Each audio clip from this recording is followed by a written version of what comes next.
conference operator today. At this time, I would like to welcome everyone to the Meta third quarter earnings conference call. All lines have been placed on mute to prevent any background noise. After the speaker's remarks, there will be a question and answer session. If you would like to ask a question, please press 1, then the number 4 on your telephone keypad. This call will be recorded. Thank you very much. Ken Durrell, Meta's Director of Investor Relations, you may begin. Thank you. Good afternoon, and welcome to Meta Platforms' third quarter 2023 earnings conference call. Joining me today to discuss our results are Mark Zuckerberg, CEO, and Susan Li, CFO. Before we get started, I would like to take this opportunity to remind you that our remarks today will include forward-looking statements. Actual results may differ materially from those contemplated by these forward-looking statements. Factors that could cause these results to differ materially are set forth in today's press release and in our quarterly report on Form 10-Q filed with the SEC. Any forward-looking statements that we make on this call are based on assumptions as of today, and we undertake no obligation to update these statements as a result of new information or future events. During this call, we will present both GAAP and certain non-GAAP financial measures. A reconciliation of GAAP to non-GAAP measures is included in today's earnings press release. The press release and an accompanying investor presentation are available on our website at investor.fb.com. And now, I'd like to turn the call over to Mark. All right. Thanks, Ken. Thanks, everyone, for joining today. This was a good quarter for our community and our business. We estimate that there are now more than 3.9 billion people who use at least one of our apps every month. The big product news this quarter is that we just held our annual Connect conference, and we discussed Quest 3, which is the first mainstream mixed reality device, and the next generation of Ray-Ban Meta smart glasses, which are the first smart glasses with our Meta AI built in. There continues to be a ton of innovation in AI, and we used Connect to describe and start launching a lot of the new consumer AI experiences that we expect to become meaningful parts of all of our apps and our business over the coming years. We started rolling out Meta AI, our new assistant that you can access across all our messaging experiences and smart glasses to answer questions, get access to real-time information, and generate photorealistic images. We started launching our AI Studio platform that enables people to create and interact with lots of different AIs for help getting things done and just having fun. We rolled out Emu, our image creation model that produces high-quality images and stickers fast. We launched an early alpha of business AIs so that eventually every business can have an AI to interface with customers to do sales and support. And we laid out the plan to launch creator AIs next year, so every creator can have an AI that their fans can engage with to help them build out their community. And that's just a snapshot of some of the AI work that we're doing. The experiences that we started rolling out at Connect are going to transform the way that people use all our services: feeds, messaging, hardware, advertising, business messaging, interacting with creators, and more. But it's going to take time to tune all of these experiences before hundreds of millions or billions of people are going to use them. And I expect that dialing in these products and the vision that we articulated at Connect is going to be our theme for now graduated from being an early initiative to now being a core part of our apps. So going forward, we're going to continue focusing on Reels, but we'll also look at growing it as part of our overall portfolio of video services, which make up more than half of the time that is spent on Facebook and Instagram. And there's a lot more to do across all of these. All right, AI. AI advances are driving a lot of our product and business performance. Generative AI will increasingly be important going forward. I outlined our product roadmap earlier. And on top of that, we're also building foundation models like Llama 2, which we believe is now the leading open source model with more than 30 million Llama downloads last month. Beyond that, there was also a different set of sophisticated recommendation AI systems that powers our feeds, Reels, ads, and integrity systems. And this technology has less hype right now than generative AI, but it is also very important and improving very quickly. AI-driven feed recommendations continue to grow their impact on incremental engagement. This year alone, we've seen a 7% increase in time spent on Facebook and a 6% increase on Instagram. as a result of recommendation improvements. Our AI tools for advertisers are also driving results, with Advantage Plus shopping campaigns reaching a $10 billion run rate, and more than half of our advertisers using our Advantage Plus creative tools to optimize images and text in their ads creative. Business messaging also continues to grow across our services, and I believe will be the next major pillar of our business. There are more than 600 million conversations between people and businesses every day on our platforms. To give you a sense of what this could look like when it's scaled globally, every week now, more than 60% of people on WhatsApp in India message a business app account. Revenue from click-to-message ads in India has doubled year over year. Now, I think that this is going to be a really big opportunity for our new business AIs that I talked about earlier, that we hope will enable any business to easily set up an AI that people can message to help with commerce and support. Today, most commerce and messaging is in countries where the cost of labor is low enough that it makes sense for businesses to have people corresponding with customers over text. And in those countries like Thailand or Vietnam, there's a huge amount of commerce that happens in this way. But in lots of parts of the world, the cost of labor is too expensive for this to be viable. But with business AIs, we have the opportunity to bring down that cost and expand commerce and messaging into larger economies across the world. So making business AIs work for more businesses is going to be an important focus for us into 2024. I want to give a quick update on Threads. We're 3 months in now, and I'm very happy with the trajectory. There are just under 100 million monthly actives at this point, and we're now getting to the point where we're going to be focusing on growing the community further. From what we can tell, people love it so far. I thought for a long time that there should be a billion-person public conversations app that is a bit more positive, and I think that if we keep at this for a few more years, then I think we have a good chance of achieving our vision there. All right, now finally, in addition to AI, our other major long-term focus is the metaverse. And we just launched Quest 3, our most powerful headset yet, at a very competitive price. We packed a lot of improvements in there, including a next-generation chipset with 2x the graphics performance, our best displays yet, and a form factor that's 40% thinner than Quest 2. But the most important breakthrough for Quest 3 is that it's the first mainstream mixed reality device. And that means that when you put on the device, you see your physical room around you, and you can bring digital objects and games into your physical space, whether that's a ping pong table, your workstation, a big screen TV to play Xbox games on, or your friends as holograms.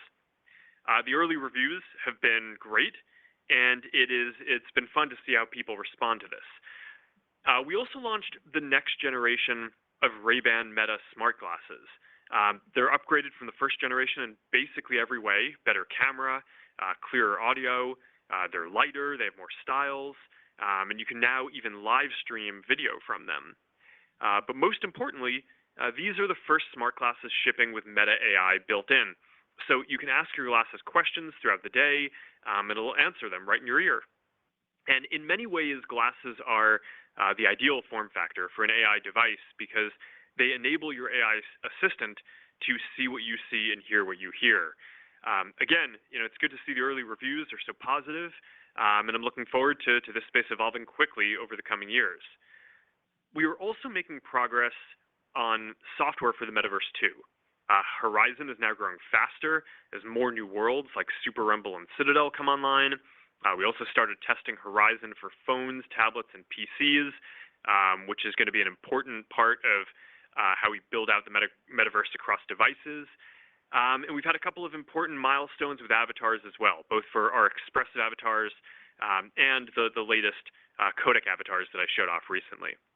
Now, as I said at Connect, I think one of the most interesting questions for our industry over the coming decades is going to be how we bring together our physical and digital worlds into a coherent and good experience. I think we're starting to see some of the building blocks come together between mixed reality for bringing digital objects into the physical world, our AI studio work for enabling interactions with all kinds of different AIs, and eventually smart glasses to bring all of this together into a stylish form factor. So I am very excited about the roadmap ahead. All right, that is my update for today. This was a good quarter. I'm pleased with our progress on efficiency this year. We're a leaner organization, shipping faster and advancing the state-of-the-art in all of our long-term initiatives. And while investing heavily for the future, we also just recorded our highest operating margin in 2 years. So I'm looking forward to carrying this product momentum and operating discipline forward. As always, thank you to everyone on our team and all of you who are on this journey with us. And now here's Susan. Thanks, Mark, and good afternoon, everyone. Let's begin with our consolidated results. All comparisons are on a year-over-year basis unless otherwise noted. Q3 total revenue was $34.1 billion, up 23% or 21% on a constant currency basis. Q3 total expenses were $20.4 billion, down 7% compared to last year. In terms of the specific line items, cost of revenue increased 9% as higher infrastructure-related costs were partially offset by lower content costs. R&D increased 1% as higher headcount-related costs from Family of Apps and Reality Labs were partially offset by lower non-headcount-related Reality Labs operating expenses. Marketing and sales decreased 24%, due primarily to lower marketing spend and headcount-related costs. G&A decreased 39%, due primarily to lower legal-related expenses. We ended the quarter with over 66,100 employees, down 7% from the second quarter. Our third quarter headcount no longer included the substantial majority of the employees impacted by the previously announced layoffs. Third quarter operating income was $13.7 billion, representing a 40% operating margin. Our tax rate for the quarter was 17%. Net income was $11.6 billion, or $4.39 per share.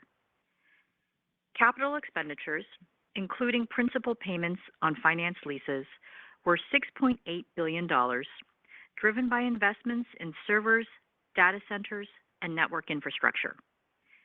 Capital expenditures were below the prior year levels, primarily due to lower server and data center construction spend as we prepared to shift to our new data center design, as well as payment timing.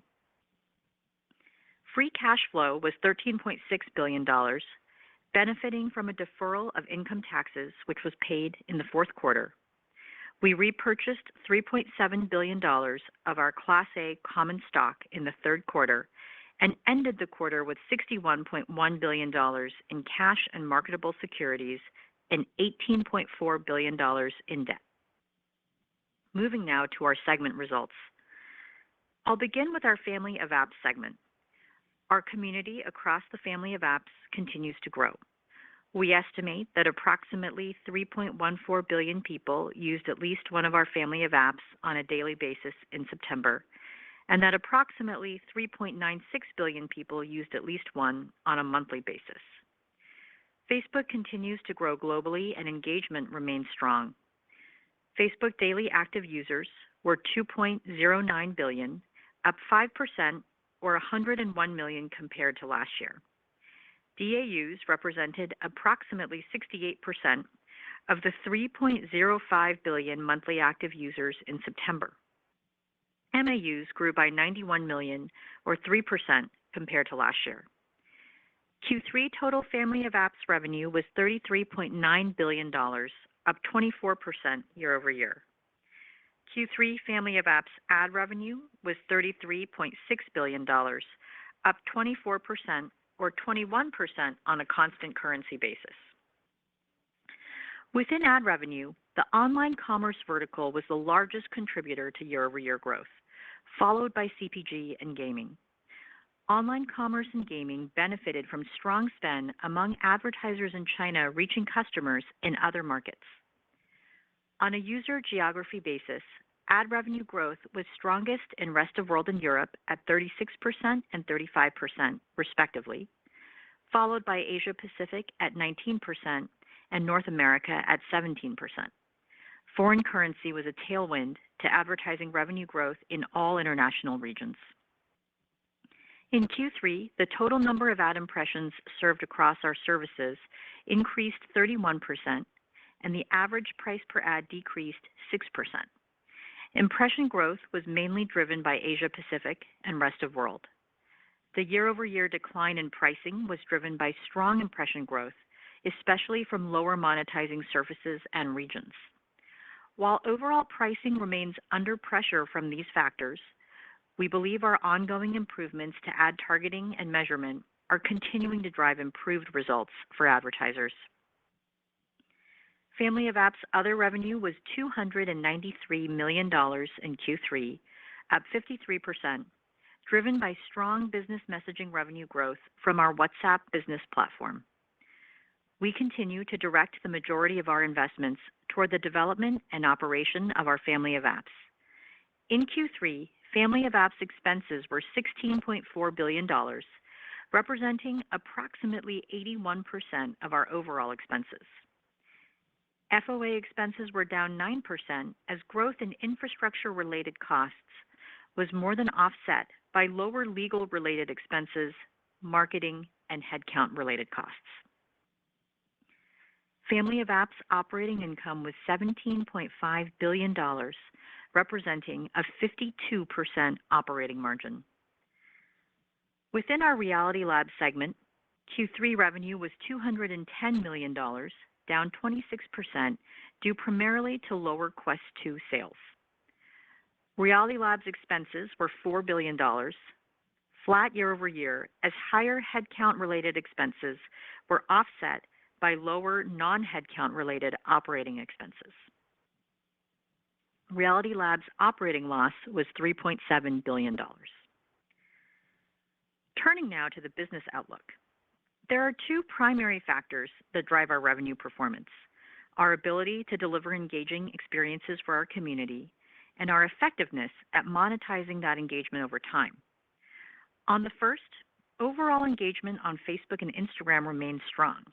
Reels and video content more broadly continues to grow and drive incremental engagement. AI-recommended content from unconnected accounts and feed continues to become increasingly incremental to engagement, including in the US and Canada. These gains are being driven by improvements to our recommendation systems, and we see additional opportunities to advance our systems even further in the future as we deploy more advanced models. We're also developing entirely new experiences for our community.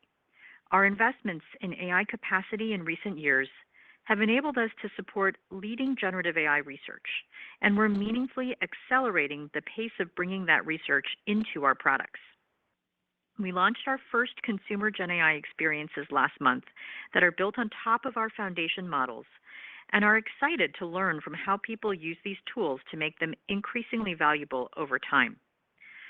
Aside from generative AI, Threads also remains a compelling long-term opportunity, and we're excited to build on the strong product momentum we have going into next year. Turning to the second driver, improving monetization. Here, our focus is on continuing to drive marketing performance for businesses, including through business messaging.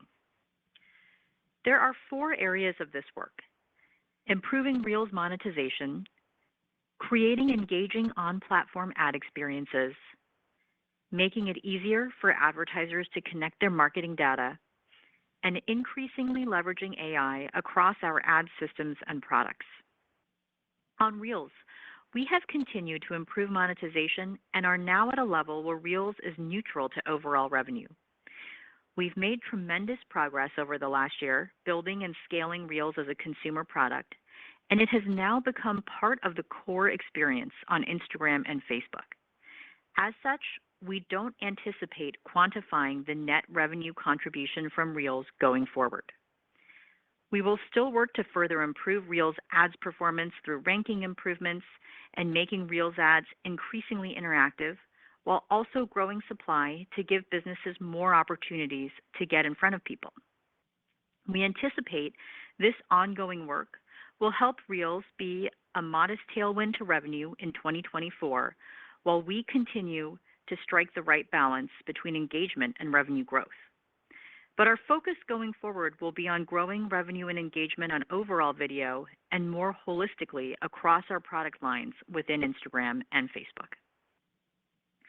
Next, on-site experiences. We're seeing sustained momentum with click-to-message ads. Click-to-WhatsApp ad revenue continues to grow very quickly in particular and is already at a multi-billion-dollar annual run rate. We're progressing on our work to enable further down the funnel conversions, and longer term, we're excited about the potential of AI to help businesses message with customers more efficiently at scale. We've recently started testing AI capabilities with a few partners, and we'll take our time to get the experience right, but we believe this will be a big unlock for business messaging in the future. We're also excited about the potential for paid messaging, which serves as a nice complement to click-to-messaging ads by helping businesses develop ongoing relationships with customers once they're in a messaging thread. Outside of business messaging, we're seeing good early traction with Shops ads. And in the third quarter, we announced expanded commerce integrations with third-party services to make it easier for businesses to set up a Facebook or Instagram shop and run Shops ads. The third piece of our work is making it easier for advertisers to connect their marketing data. We're investing in ways to make it easier for advertisers to adopt our Conversions API, understand its impact, and use it across a broader set of objectives. In addition to our existing support for AWS, in September we announced the support of Google Cloud for the Conversions API Gateway. We've also introduced enhanced reporting and rolled out Conversions API for business messaging, so click-to-message advertisers can now better understand the value of WhatsApp and Messenger and improve their performance. Last, AI. We are leveraging AI across our ad systems and suite of products, which is driving improved performance for advertisers. We're increasingly adopting the use of larger, more advanced ads models and using AI to power ads products that provide increased automation to advertisers. We're seeing strong traction with our Advantage Plus shopping solution, particularly around online commerce and CPG advertisers looking to drive online sales. And we're continuing to invest in several other products within our Meta Advantage Plus suite to help advertisers optimize and automate more of their campaigns. Before turning to our revenue outlook, I'd like to provide color on our hiring plans as we look to 2024. One important point to note is that we are currently operating with a significant underrun against our 2023 budgeted headcount. For much of late 2022 and early 2023, we had instituted a broad-based hiring freeze as we undertook our restructuring efforts. In addition, as part of those restructuring efforts, many teams elected to make deeper headcount reductions in order to hire different skill sets that they need. We have since resumed hiring, but expect that much of our hiring that was originally planned for and budgeted in 2023 will occur in 2024. As part of our 2024 budget, we plan to selectively allocate incremental headcount toward 4 key company priorities: AI, infrastructure, Reality Labs, and monetization, as well as toward our regulatory and compliance needs. Of those areas, we expect AI to be the largest area of increased investment as we further invest in generative AI across our core products, internal tooling, and research efforts. We aim to offset some of this growth by continuing our efficiency focus and reducing planned hiring in other areas across the company in 2024. The net effect of our efforts to close out our 2023 hiring underruns and our efficiency-focused 2024 budgeting process is that we expect to end next year with reported in-seat headcount meaningfully higher than our current headcount, but to grow at a slower rate beyond that. We also expect a step-up in infrastructure-related expense growth next year as we recognize higher depreciation and operating costs from running an expanded infrastructure footprint.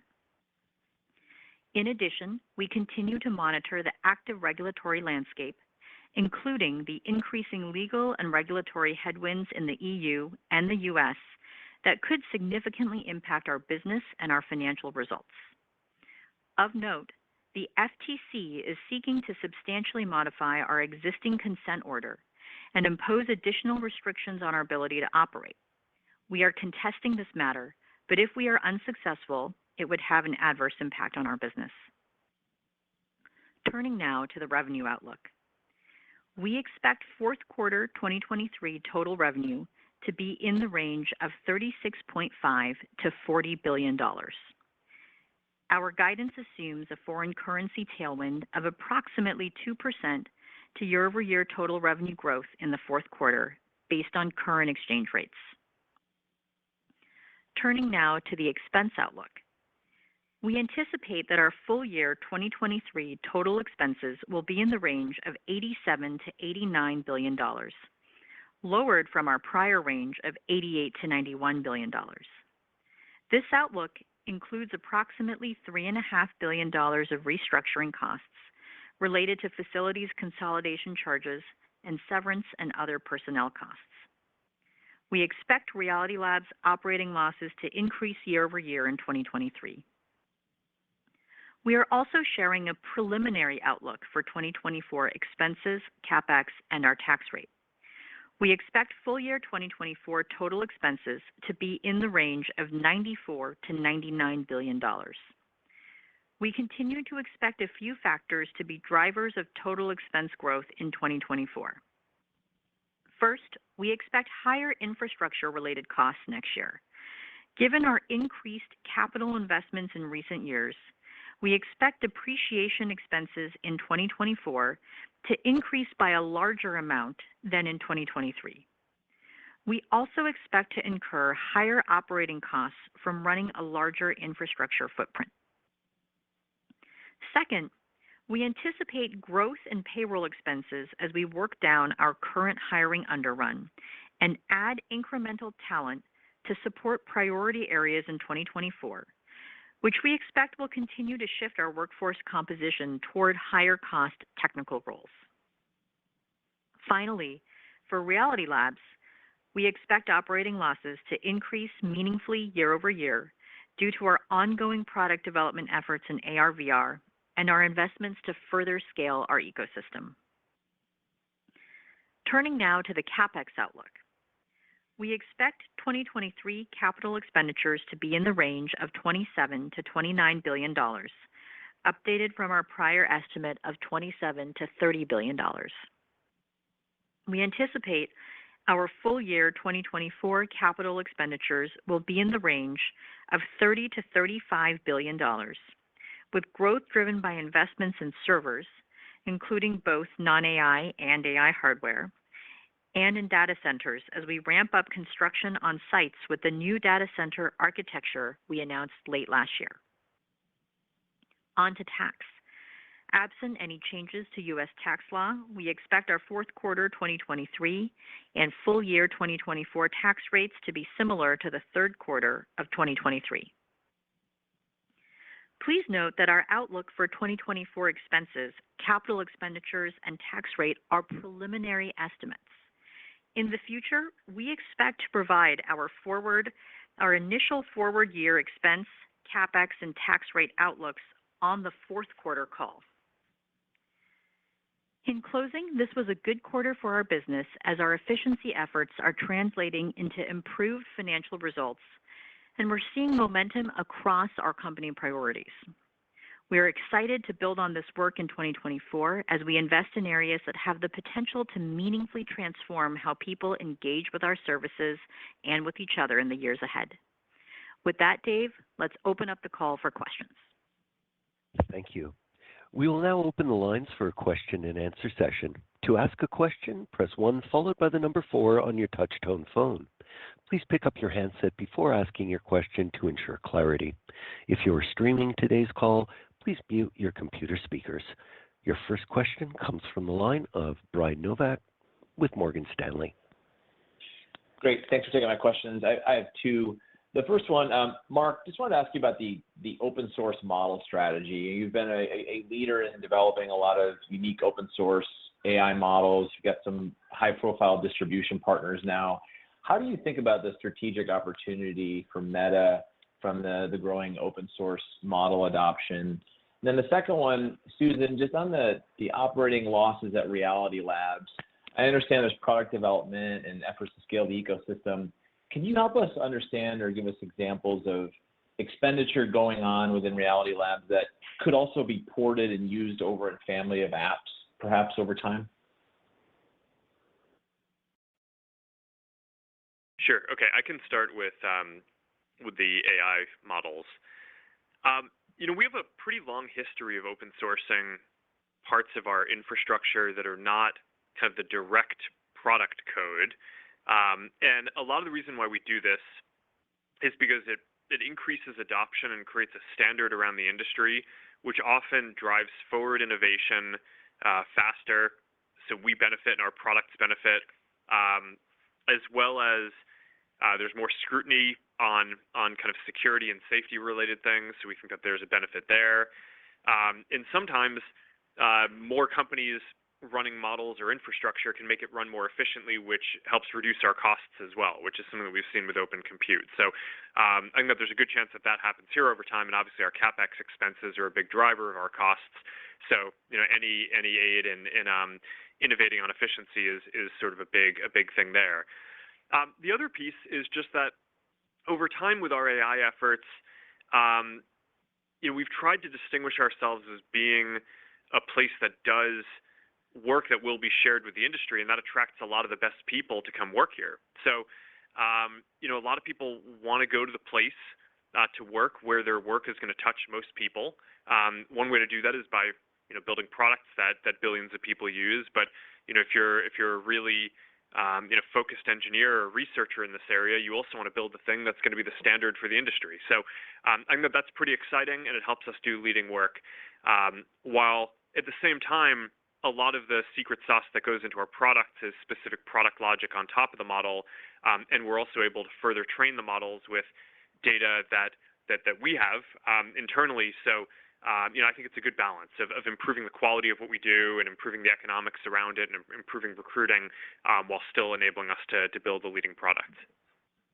And Brian, I'll go ahead and take your second question, which is on the operating losses at Reality Labs and whether there's any benefit to family of apps from some of that work. So first, I should clarify, the majority of our Reality Labs costs are direct costs in headcount, operating expenses, and product COGS for the Reality Labs work. The remainder of the Reality Labs total costs are indirect costs, such as facilities that get allocated based on our estimate of their benefit to Reality Labs. Now, as you alluded to, Reality Labs is working to build the future of online interactions, and we do expect you'll see some interesting ways that translate into work with the family of apps in the nearer term. For example, with avatars, you've already seen 1 billion avatars created so far. We expect that this will become increasingly important across the family of apps. And we're also starting to see how our hardware can help create unique content for Facebook and Instagram today, with our Ray-Ban Meta smart glasses, making it easier to capture and share to family of apps, including live streaming. And, we think that will obviously create more engaging content for the content ecosystem. Longer term, obviously, we think there's a lot of value from operating our family of apps experiences on top of a new computing platform that we help develop. For example, having glasses on that enable you to have our Meta AI assistant with you at all times. And as glasses scale, they'll make it increasingly easy to capture compelling content from a first-person point of view while you're, staying in the moment or the activity that you're doing, and sharing that content should enrich our content ecosystems even further. But again, the operating losses, that are occurring within the Reality Labs segment are really driven by the Reality Labs work directly. And, we think that over the sort of arc of the years ahead, there will be increasing shared benefits to our family of apps experiences. Your next question comes from the line of Eric Sheridan with Goldman Sachs. Thanks for taking the questions.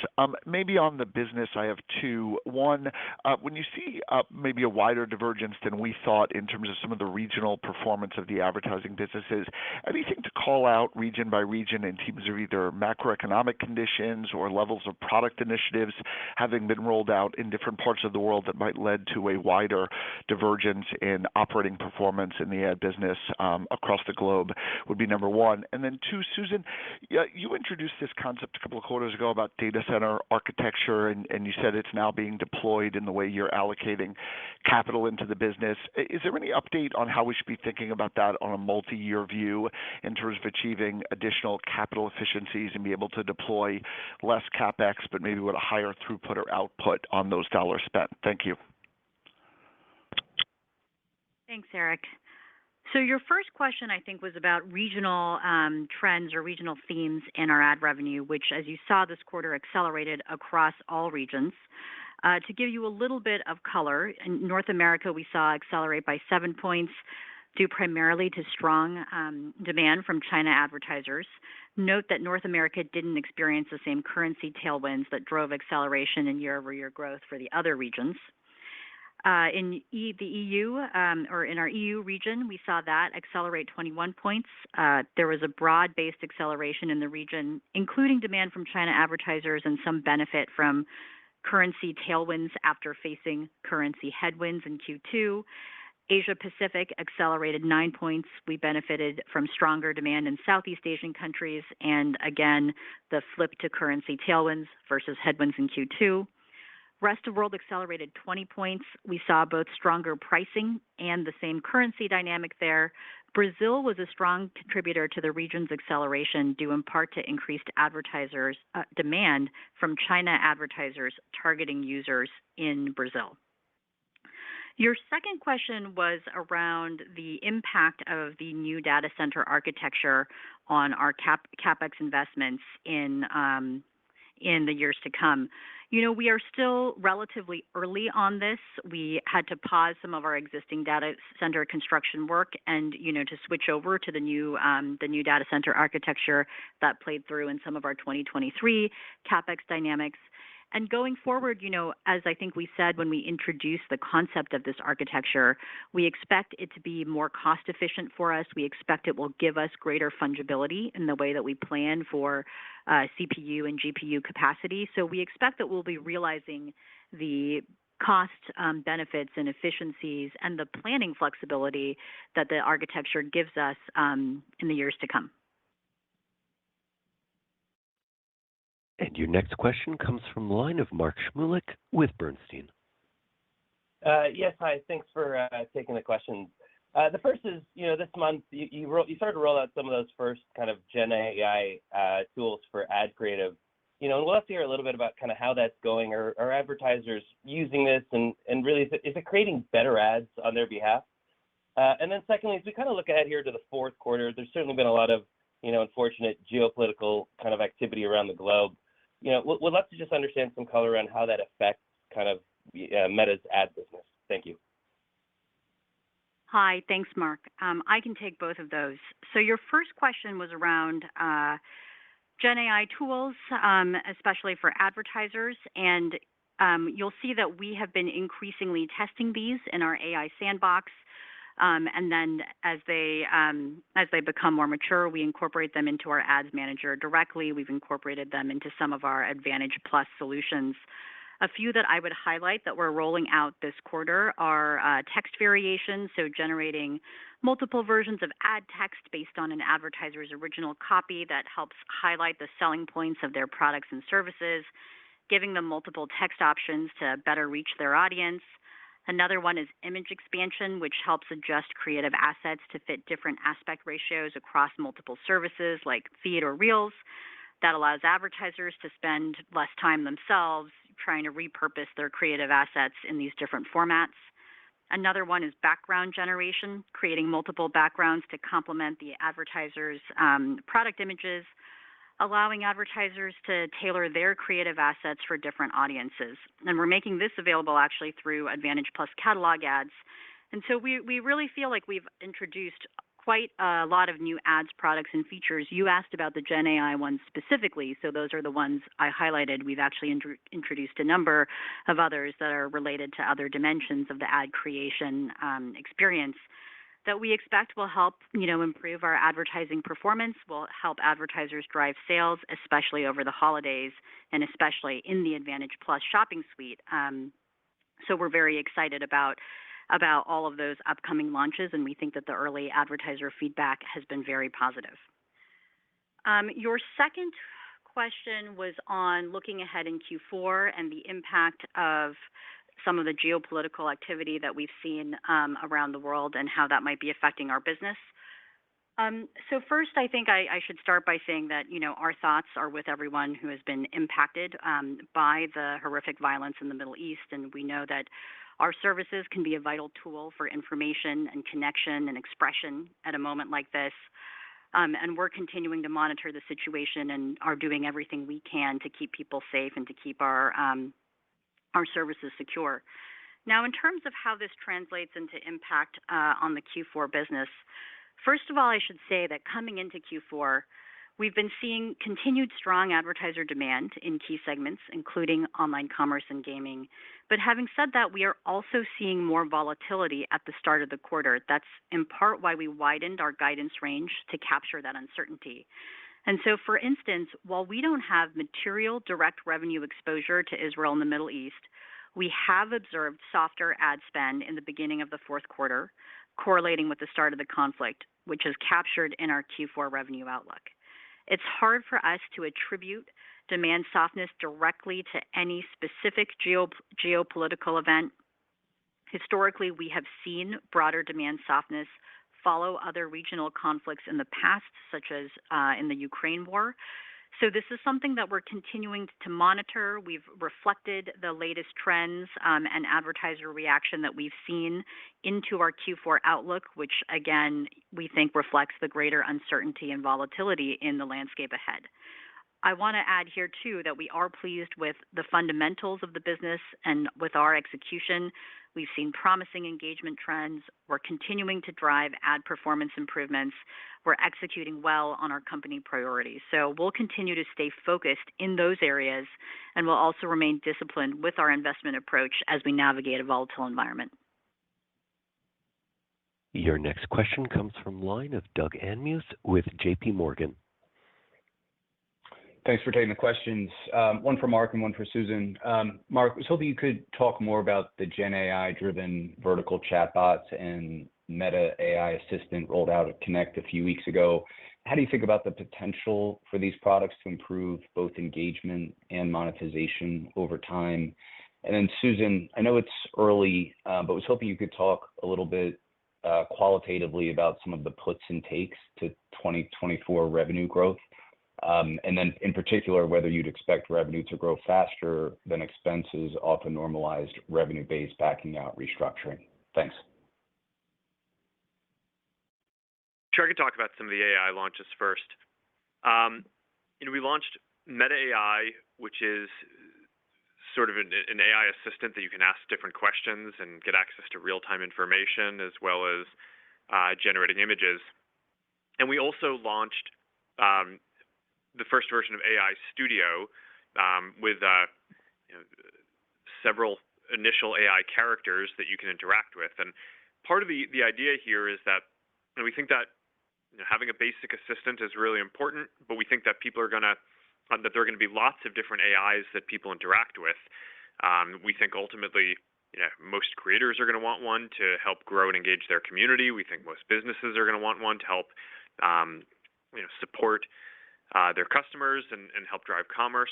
So we think that there are going to be a lot of different AIs.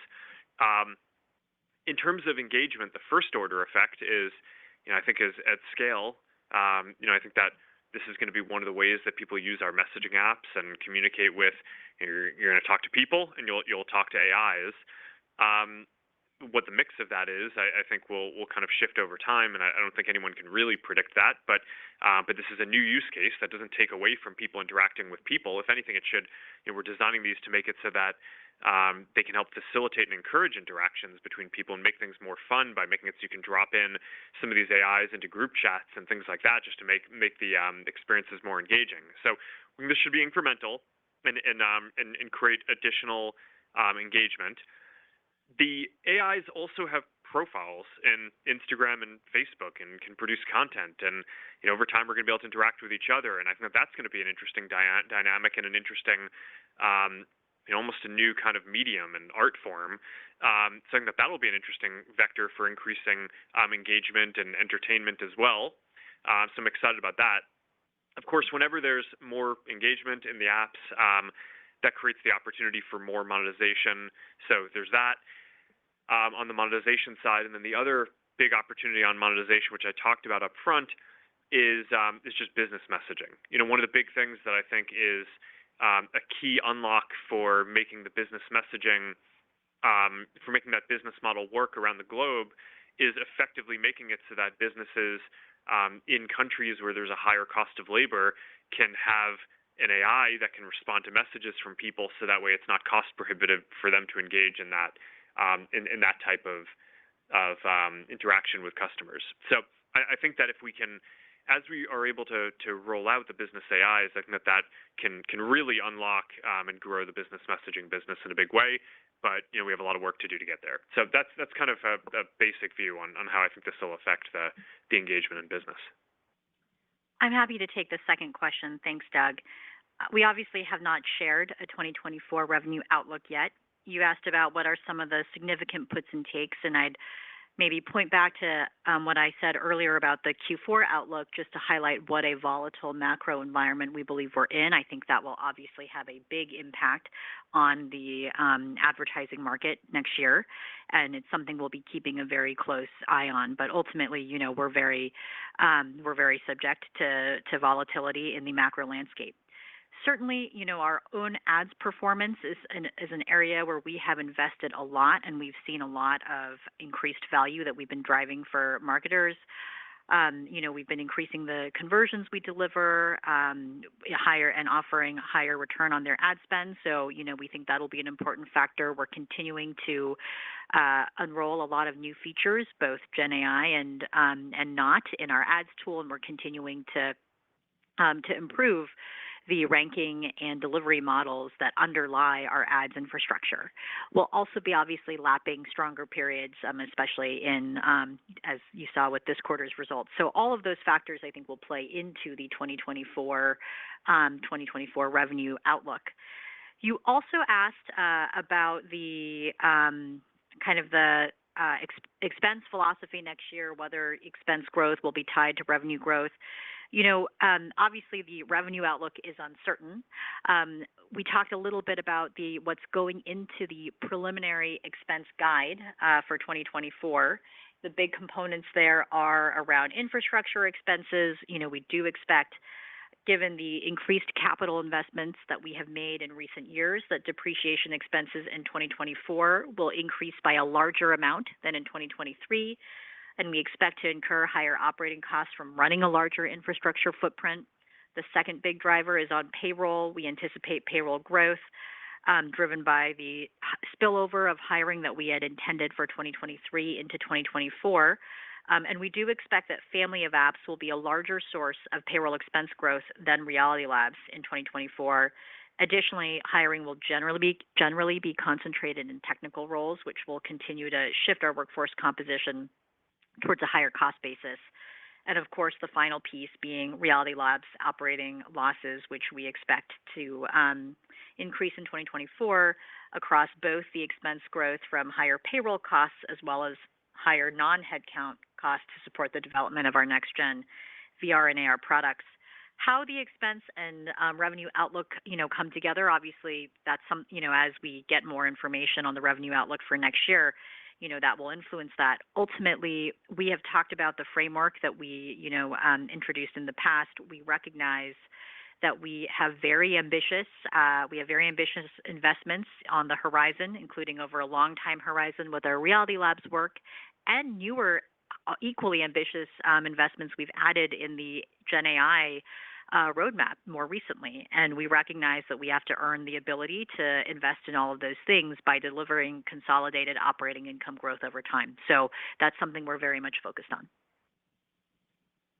Your next question comes from the line of Justin Post with Bank of America Merrill Lynch.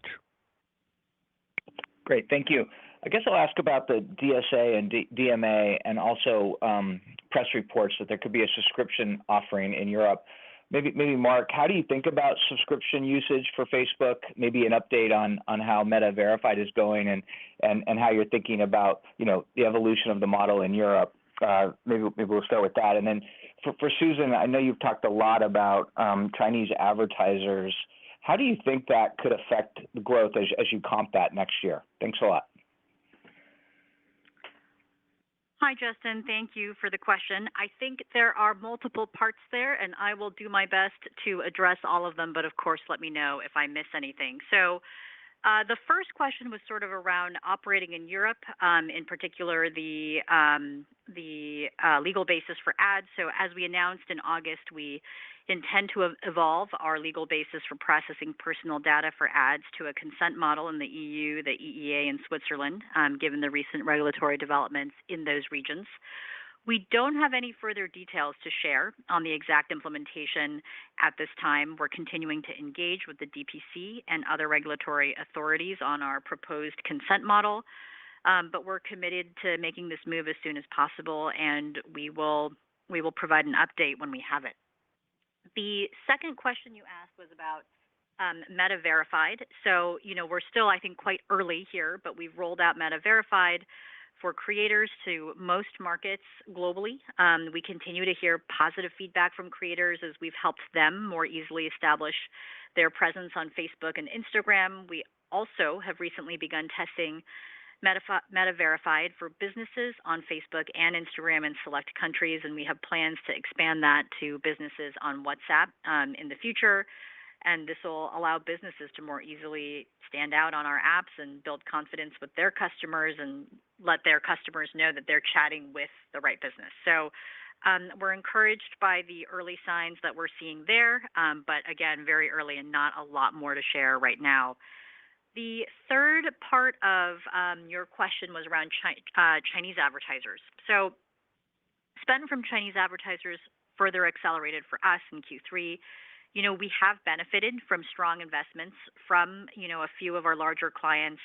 We've also seen generally broader base strength from other China advertisers, and we believe factors such as lower shipping costs and easing regulations on the gaming industry have served as tailwinds here. But, I think there has been a broader story of improved growth across all advertiser regions in Q3, and even excluding China advertisers, revenue growth has accelerated nicely. And you kind of alluded to whether, there's the sustainability of the China advertising revenue. And even though we've seen particularly strong growth this year, I would say that there has been a longer-term trend of overall growth with this segment, dating back to, past years, and also periods of volatility in the past. Like in the last 2 years, we've seen periods with higher shipping costs, with lockdowns, with regulation weighing on demand. So we recognize there's the potential for volatility in the future as well, and especially given that there are so many macro factors at play that, are quite hard to predict.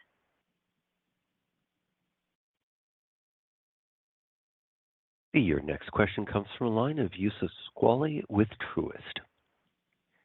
Thank you very much. 2 quick questions from me. First, can you share any early read into demand for the Quest 3? It's been out for 10 days, but I think you've been taking orders for the last 3 weeks. And is it priced to be at least gross profit break even or not necessarily? And then second, Susan, for 2024, as we think about growth, can you speak maybe about political spend contribution that you've had back in 2020 and how that may inform how we should think about its contribution for 2024? Thank you. Sure. So the first part of your question was early sort of signals with Quest 3.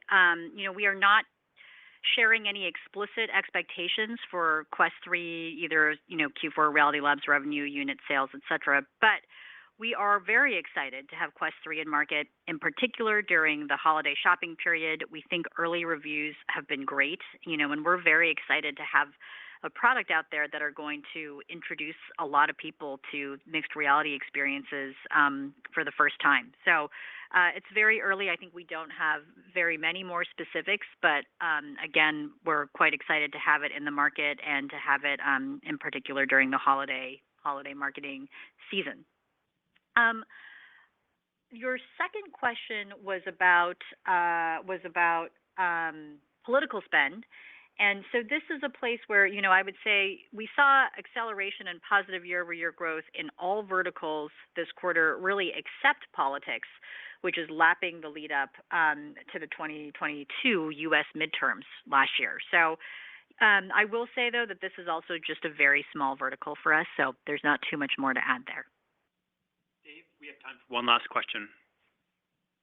Certainly, thank you. That will come from the line of Ross Sandler with Barclays. Great. Hey, Mark, just going back to the AI agent theme. I know it's early, but how would you rank the overall strategy here around these AI agents and AI Studio compared to other big initiatives that Meta has made in FOA over the years? Is this bigger than or as big as, the Stories transition or the Reels transition? And any thoughts just kind of high level on that?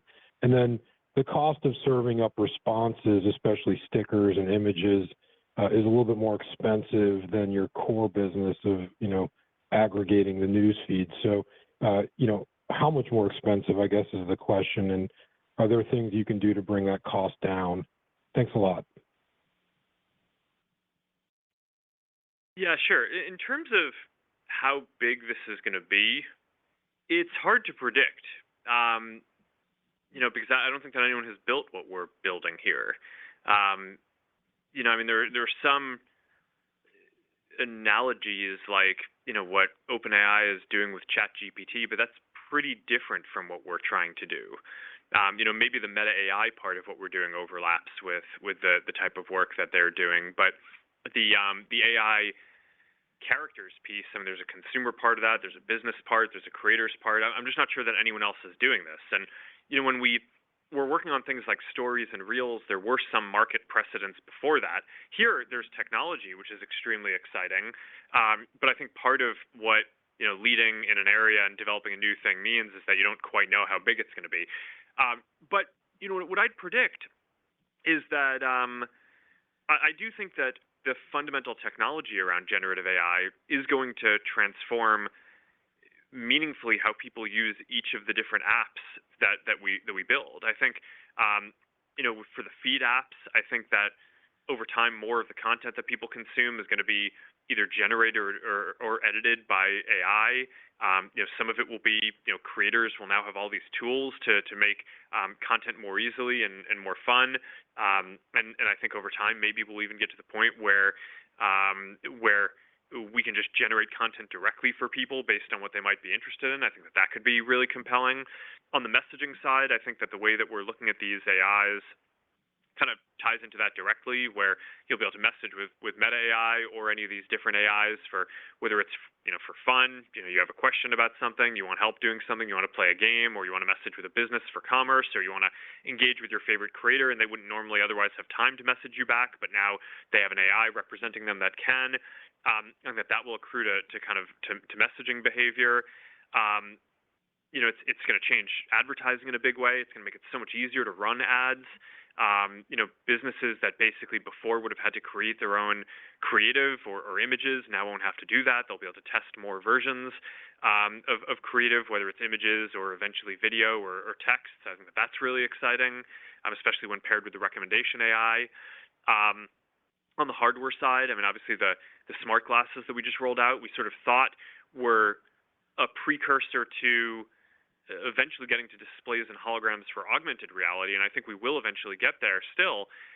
It's not that far off, but I think that now the ability to deliver AI through smart glasses may end up being a killer use case for that even before you get to the kind of augmented reality type of use cases. So I think you're basically seeing that there are going to be, this is a very broad and exciting technology. And, frankly, I think that this is partially why working in the technology industry is so awesome, right? Is that every once in a while something comes along like this that like changes everything and just makes everything a lot better. And your ability to just be creative and kind of rethink the things that you're doing to be better for all the people you serve. I mean, I just think that's a lot of what is energizing and fun around building companies like this. But yeah, it's hard, sitting here now to be able to predict like what the metrics are going to be around, like what the balance of messaging between AIs and people, or what the balance in feeds between AI content and people content, or anything like that. But I mean, I'm highly confident that this is going to be a thing, and I think it's worth investing in. To the question about efficiency and costs, I think initially it's most important to focus on getting to product market fit. And we obviously care a lot about efficiency, right? I mean, the CapEx costs for our company are very significant, and it's one of the main things that weighs on the economic model of the company. So on the one hand, as we can improve the efficiency, we're able to do things like train bigger models and serve more people, which currently right now we're going to be bottlenecked on based on the amount of infrastructure that we have if this gets to the scales that we aspire to get to. So in the near term, the efficiency wins will primarily just be to deliver better products to more people. But over time, we're going to continue working on that. And I think we've been able to do pretty good work on efficiency on our hardware and compute. And, over the long term, once we kind of have more of an understanding about what these products want to be, then we'll be able to drive the economic model based on that. But we'll work on that all throughout. But I think we're still in the pretty early part of that curve. Great. Thank you for joining us today. We appreciate your time, and we look forward to speaking with you again soon. This concludes today's conference call. Thank you for joining us. You may now disconnect your lines.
Shackpet's latest update adds 2 new gameplay mechanics to the vote and battle screens.